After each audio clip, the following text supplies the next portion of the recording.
Good morning, friends. This is another very important income tax update regarding financial year 2020-2021, that is assessment year 2021-2022. This pertains to taxability of dividends in the hands of shareholders. Earlier, under section 10, subsection 34, dividends were exempt in the hands of shareholders, but the company had to pay a dividend distribution tax on payment of dividend. It was taxable in the hand of the company. This section 1034 is of no use now. Another section which is of no use is section 115 BBDA, which taxed dividends about 10 lakhs in the hand of the recipient. This also holds no relevance. Now dividend is taxable in the hands of a recipient, that is in the hands of shareholders. It may be taxed as income from other sources in case the dividends are a return on investment only. There are many persons who just invest, have other business income or salary, and they receive dividends as a return on that investment. It will be treated as income from other sources. But dividend received from routine shares trading activity, which is the core business of the investor, that is shares trading, it will be treated as a business income. Keep this in mind.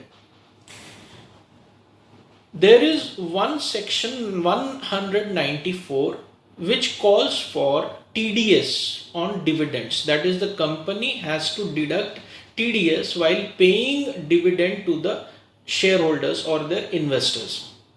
The rate of TDS on this dividend is 10%. In case there is no PAN provided by the shareholder, then the rate will double, that is 20%. This is interlinked somewhere, I think, with section 206AB.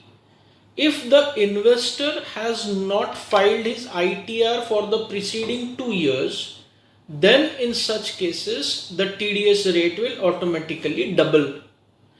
But you have to keep one thing in mind for the financial year 2020-2021, that is, the TDS rate on dividend was 10%, but due to the corona pandemic since last year in the year 2020, on or with effect from 14th May 2020, the TDS rate was 7.5%.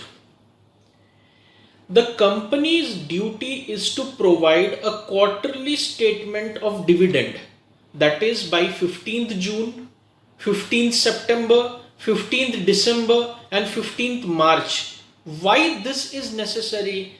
Because there is one penal provision of section 234C which will be attracted in case there is no advance tax paid during the respective quarters if there was an income.